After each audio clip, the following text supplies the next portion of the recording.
Hello viewers, नुआ नुआ कथा नहीं आसी आपण मानक पई किछि खास आउ किछि अजଣା कथा।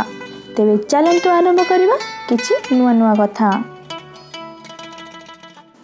दरिद्रतार शिकार होउछंती कि दरिद्रता दूर करिया पई करंतु एही उपाय। रूपारे तैयारी एक प्लेट नियंतु।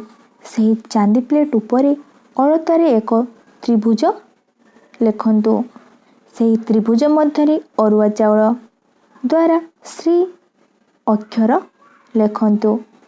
शुद्ध घिओ दीप जलाइब, सुगंधित धूप जलाइब, गोलाप फूल चढ़ाइब।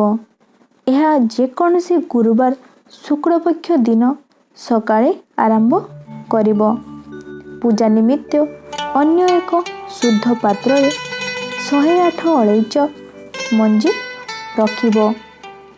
ओं श्री दैन भेदन्य स्वाहा मंत्र को थरे पढ़ी सारी गोटे अलैच मंजी उठाई अंकित त्रिभुज उपरे रखिब।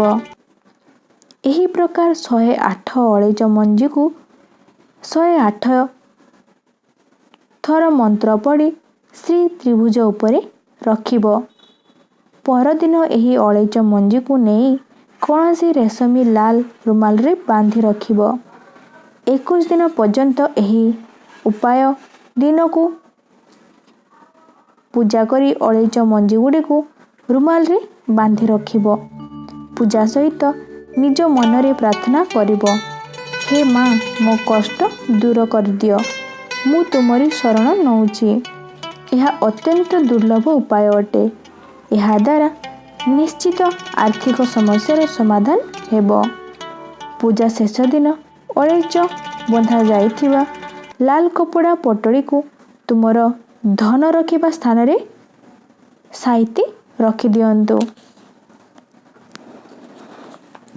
फ्रेंड्स, यही उपाय सबू निहाती करंतु।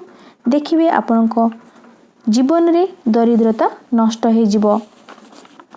वीडियो भल लागिले लाइक करंतु आउ आपण मानक सांग मानक सहित शेयर करंतु। पुणी देखा हो नेक्स्ट वीडियो। धन्यवाद।